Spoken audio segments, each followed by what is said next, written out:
They say history is written by the victors, but what if the truth was buried with the fallen? Every secret leaves a trace, if you know where to look.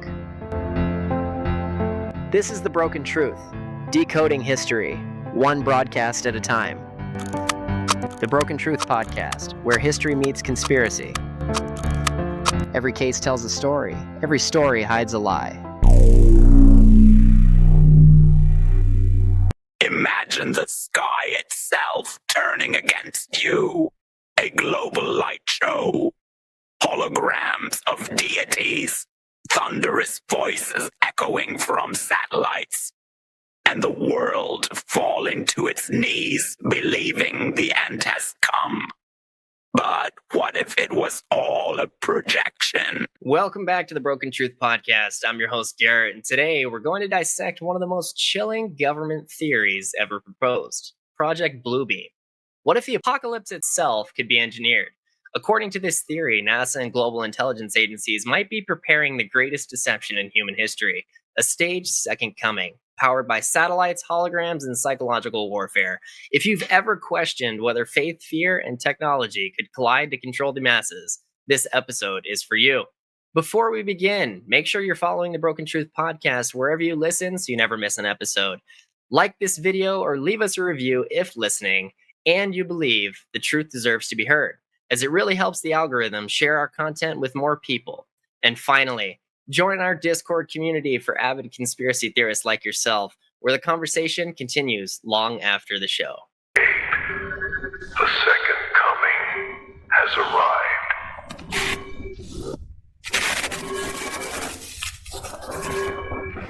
This is Project Bluebeam. This episode is special because we're not going at it alone. Joining me tonight is the mind behind Conspiracy Factor, Spencer. Spencer, the host of Conspiracy Factor, is a new show that's been tearing open the curtain on everything conspiracy. Together, we're diving into one of the most provocative theories ever documented, Project Bluebeam, the coming fake apocalypse.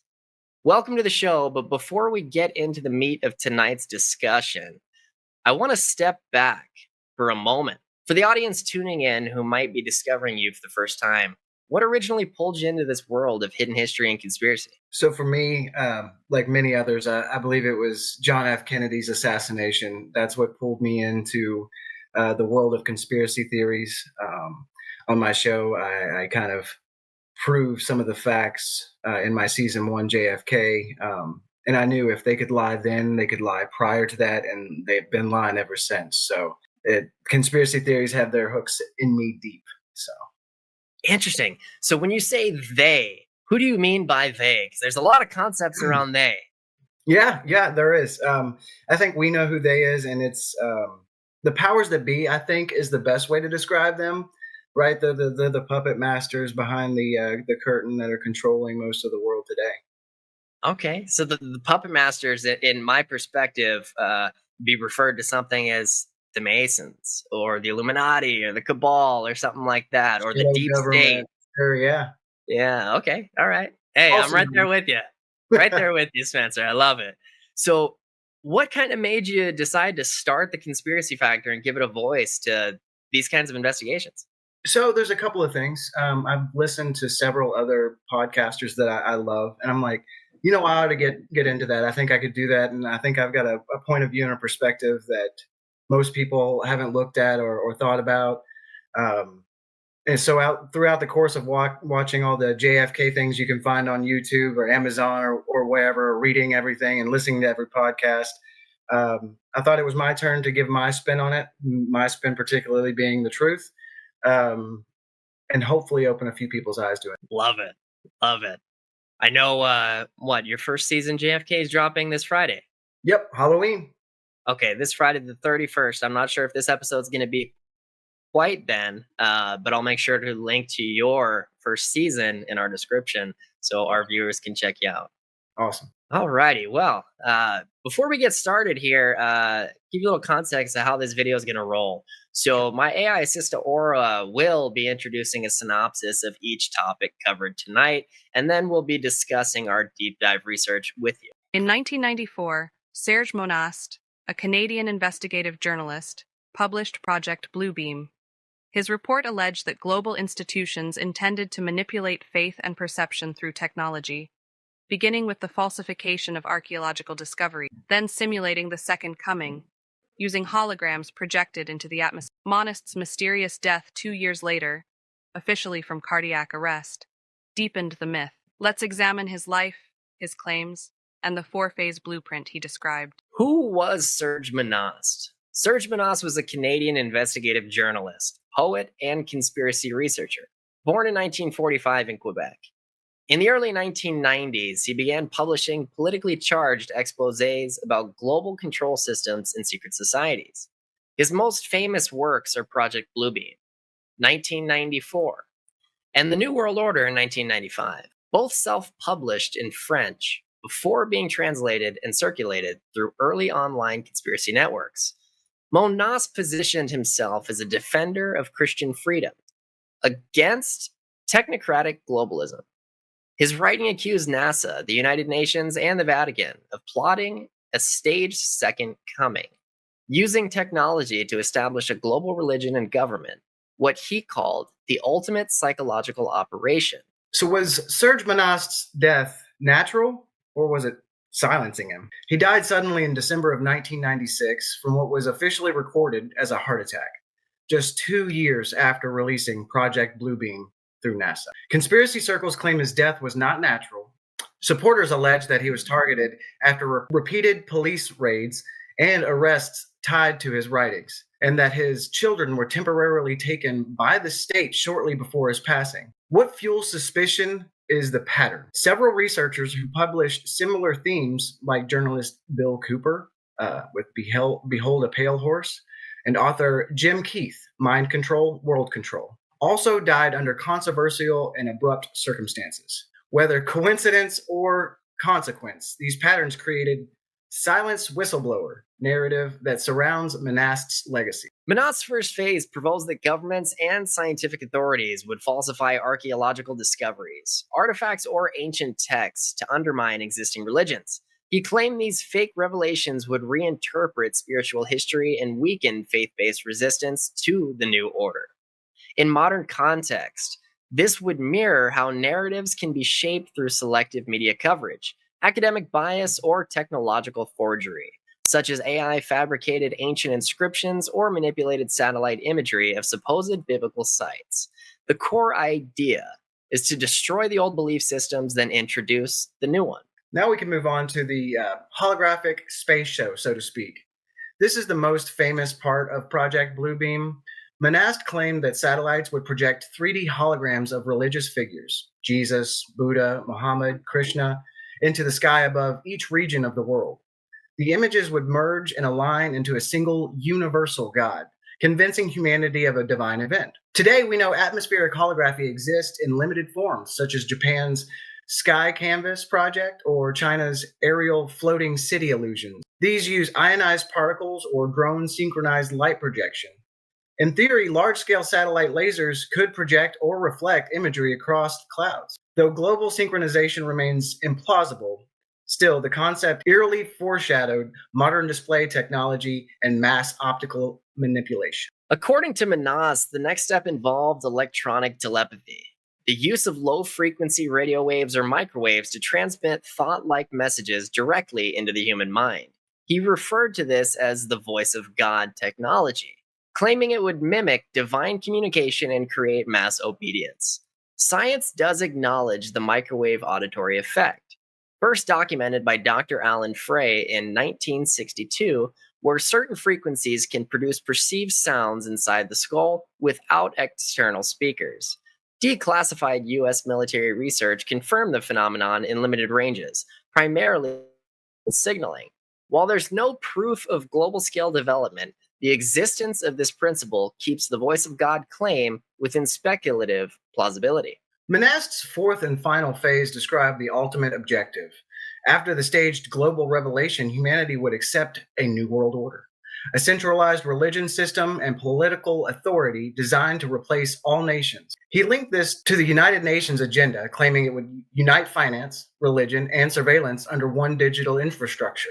Today, we see shades of that prediction in globalization trends, centralized banking systems, biometric IDs, expanding digital governance frameworks. Whether these are coordinated or coincidental, they echo Monast's warning about trading sovereignty for stability. Was Monast predicting real tech or blending sci-fi with paranoia? The truth likely lies in between. Monast extrapolated real technological developments and psychological warfare research into an apocalyptic narrative. He wasn't inventing from nothing.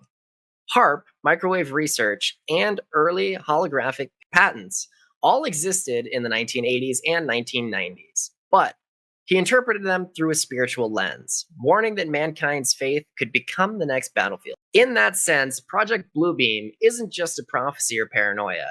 It's a reflection of how technology and belief can merge into a single instrument of control. The early 1990s were fertile ground for theories like Bluebeam. The Cold War had just ended, leaving intelligence agencies without a visible enemy. Global institutions like the UN, the IMF, and the WTO were expanding influence. NASA faced declining budget and public scrutiny, and the digital revolution was accelerating faster than regulation. Meanwhile, governments had been exposed for real covert programs, MKUltra, Stargate, and HAARP among them. So when Monast claimed the secret collaboration between space agencies, militaries, and spiritual institutions, the public was primed to believe it. He simply connected the threads of his era's greatest anxieties: faith, science, and control. So that's the foundation Serge Monast laid out. 4 chilling stages of a man-made apocalypse. But theories are one thing, execution is another. If Bluebeam was ever more than a manuscript, it would need technology powerful enough to rewrite reality itself. And that's where things get interesting, because the tech Monast warned about in 1994 actually exists today. Let's break down how science, satellites, and sound waves could turn the sky into a state. Project Bluebeam depended on advanced optical and auditory manipulation.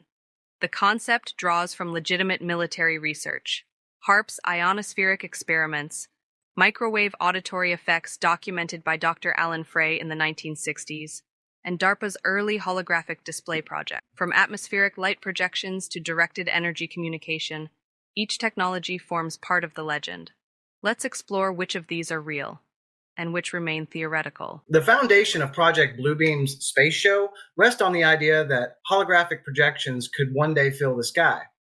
Japan's Sky Canvas project, which was launched by AILCO, uses microsatellites that release metal particles into the atmosphere, burning on re-entry to produce colored light streaks, essentially artificial shooting stars. It's entertainment science, not religious theater, but it proves controlled atmospheric visuals are possible. China's floating city phenomenon have been filmed multiple times since 2015. In each case, cities seem to hover over the clouds of Guangdong and Jiangxi. Most scientists call it a Fata Morgana mirage, light refracted through layers of humid air. But the viral images demonstrate how easily the human eye accepts illusions when context is removed. U.S. military hologram patents, such as the 1990s 3D holographic projection system and DARPA's Battlefield Illusion program, explored ways to project false targets or psychological decoys. None of these could span continents, yet they show that optical deception is a military interest, not pure fiction. In short, we already have the ingredients for a local scale illusion. Bluebeam simply scales them up into the sky. The High Frequency Active Auroral Research Program in Gakona, Alaska, is officially an ionospheric research facility. It uses a powerful array of antennas to heat small portions of the upper atmosphere and study radio wave propagation. Legitimate science behind HAARP helps improve satellite communication and study auroras. After 2015, it was transferred from the Air Force to the University of Alaska Fairbanks for civilian research. Suspected manipulation behind this conspiracy is that researchers argue its frequencies could modify weather, trigger earthquakes, or interact with human nervous system. No verified evidence supports that. But because HAARP's capabilities include modulating electromagnetic fields, it became a convenient villain for theories like Bluebeam, an invisible infrastructure capable of painting the sky or influencing perception. The truth is that HAARP can't project holograms or control minds, yet it represents how scientific secrecy feeds mythic interpretation. the voice to skull and microwave auditory effect. This part of Bluebeam claims that technology exists to transmit sound directly into the human head, an inner voice of God. The phenomenon is real. In 1962, biophysicist Dr. Alan Frey discovered that pulsed microwave energy could produce audible clicks or tones perceived inside the skull without external speakers. By 1973, the U.S. Army had documented the microwave auditory effect for potential battlefield messaging. Patents such as US 3951134, 1976, titled Microwave Auditory Communication System, describe exactly that, sending coded voice signals via pulsed microwaves. How small-scale tests work. The energy heats tissues in the inner ear slightly, causing a vibration that the brain interprets as sound. Range is limited, usually under a few hundred meters, and the beam must be tightly focused. Weaponized potential. In theory, a directed energy array could deliver subliminal commands or confusion effects to individuals or crowds. In practice, atmospheric scattering and power limits make global coverage impossible. Still, the existence of these patents fuels the plausibility of electronic telepathy. Could global projections synchronize through satellite arrays? Technically, not with current systems. Satellite constellations can coordinate light displays, like SpaceX's Starlink flares, but not 3D holograms visible worldwide. Atmospheric conditions vary greatly for coherent projection. However, if one imagines a hybrid model, satellites providing synchronized light pulses while ground-based lasers project upward, localized regional illusions could be possible. That's the realistic ceiling.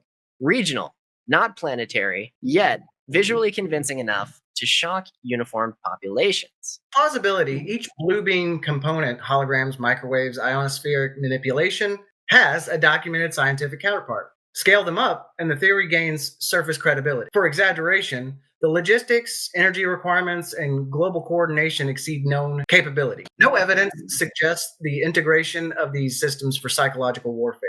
Project Bluebeam may have been a symbolic warning that humanity's senses could be engineered to serve political or spiritual agendas once technology advanced enough. Whether or not it's possible, belief doesn't need proof, only presentation.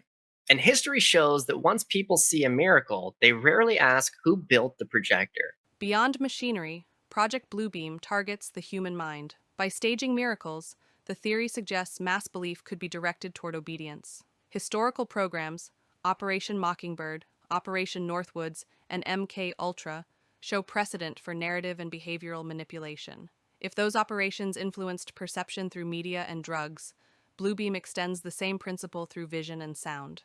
Throughout history, religion has been the most powerful psychological weapon ever wielded. And propaganda, its modern evolution. When Emperor Constantine legalized Christianity in 313 AD, he didn't just end persecution, he weaponized faith for unity and control. By merging church and state, he reframed divine authority to legitimize imperial power. During the Crusades, popes used religious imagery to justify centuries of warfare, convincing an entire population that violence was sanctified, that conquest equaled salvation. Faith became the marketing arm of politics. In the modern era, mass media inherited that mantle. Film, television, and now algorithms shape global belief systems, not about gods, but about ideologies, fears, and heroes. Where priests once interpreted scripture, today networks and influencers interpret reality. The mechanism is the same: selective storytelling to guide emotional obedience. So Project Bluebeam's premise, using miracles to unify or control the world, isn't new.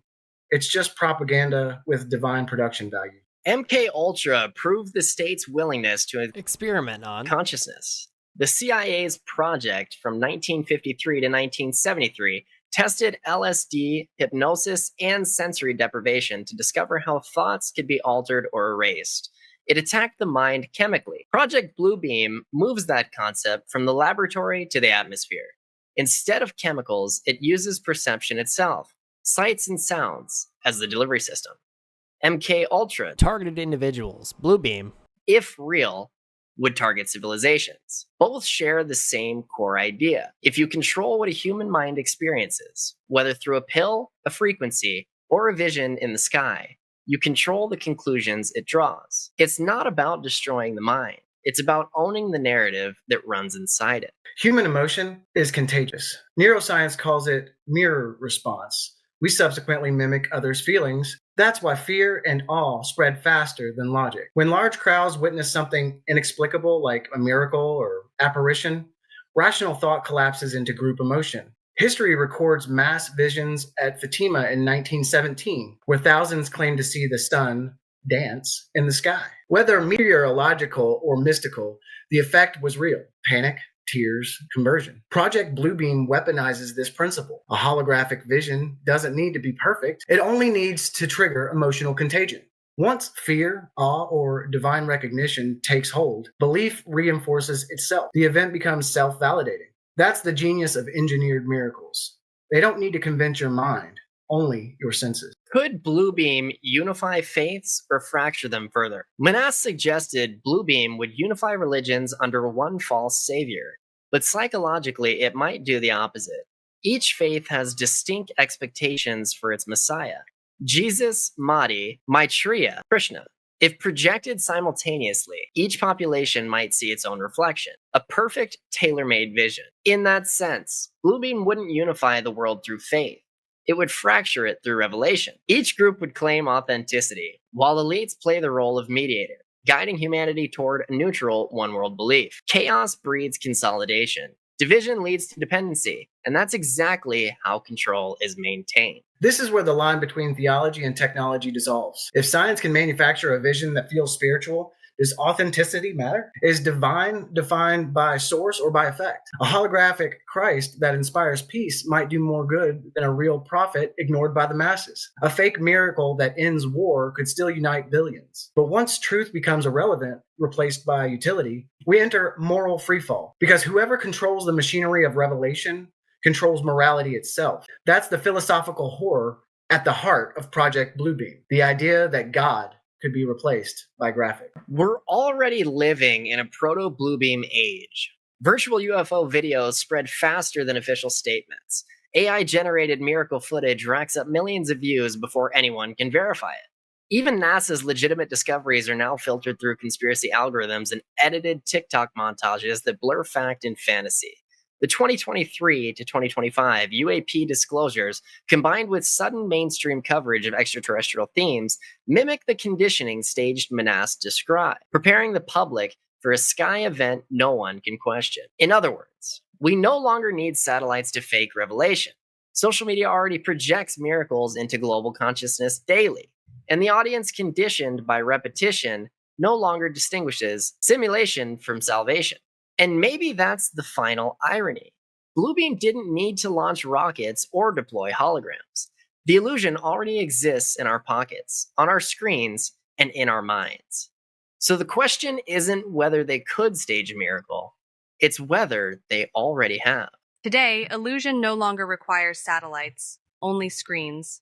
Deepfakes, augmented reality filters, and AI voice replication now simulate reality with precision once reserved for science fiction. When coupled with real satellite imaging and social media algorithms, the infrastructure for global illusion already exists, decentralized, invisible, and voluntary. Deepfake technology has made Project Bluebeam no longer a prophecy, but a metaphor. Artificial intelligence can now generate ultra-realistic faces, voices, and events that never occurred.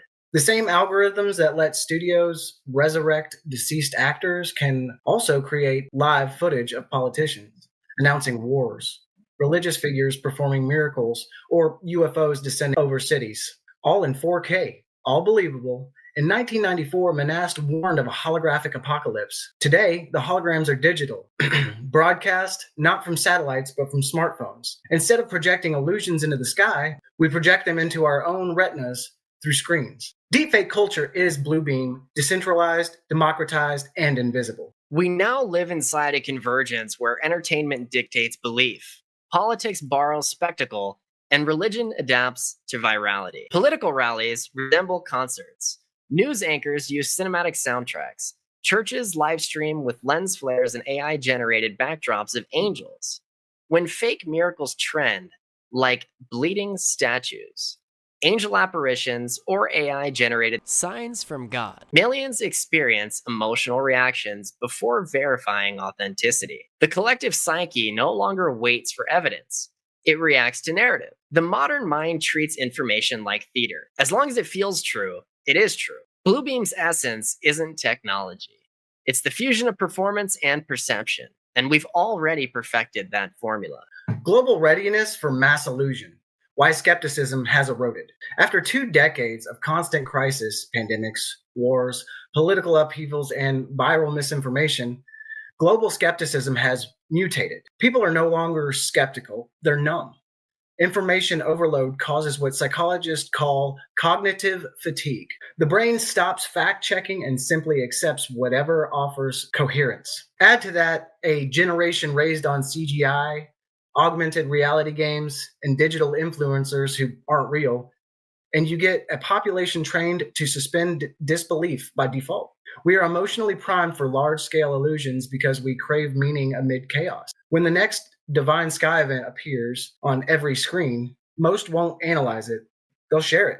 Since 2020, the Pentagon has steadily released UAP, or unidentified aerial phenomena footage, officially acknowledging objects defying known physics. These sanitized revelations drip into mainstream media every few months, just enough to normalize the idea of something beyond human control. The psychological result is acclimatization. The more often we see official channels discussing non-human craft, the less shocking a future sky event becomes.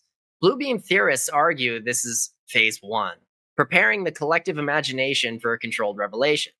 Whether or not that's true, the conditioning is measurable. Disbelief is turned into curiosity, and curiosity into expectation. Humanity is waiting for a show. Psychological fatigue. Constant exposure to end-of-world media. Our entertainment diet is apocalyptic. Streaming series about plagues, invasions, and divine judgment. 24-hour news cycles predicting economic collapse or war. The constant barrage of doom imagery dulls critical thinking and heightens passive acceptance. When every headline screams catastrophe, a real one feels routine. This fatigue creates a paradox. People crave hope but are addicted to fear. That emotional duality is exactly what an engineered event could exploit. A population so desensitized to destruction that they'd welcome any savior, even a digital one. Bluebeam might not need to happen. It's already digital. Project Bluebeam doesn't require NASA lasers or global holograms anymore. It already exists in algorithmic form of screens, influencers, and AI systems that curate collective belief. The illusion is continuous, self-sustaining, and voluntary. The apocalypse won't need to be projected across the heavens. It will unfold silently through the feed, frame by frame, scroll by scroll.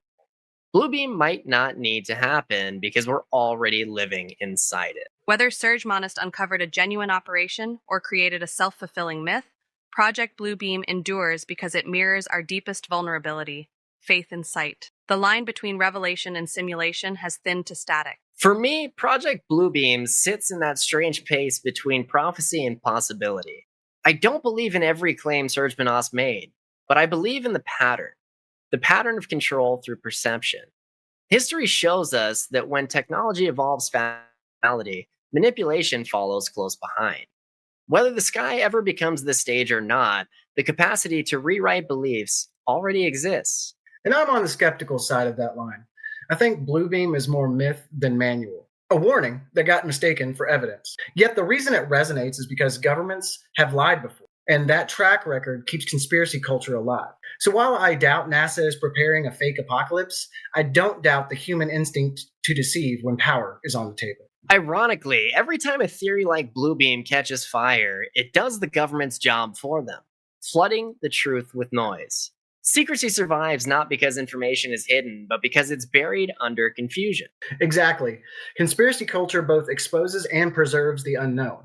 When every possibility is on the table, no one can prove any of them. That ambiguity becomes a perfect camouflage for real operation. You can hide a classified project in plain sight just by surrounding it with 10 crazier ones. Could Bluebeam itself be the psyop?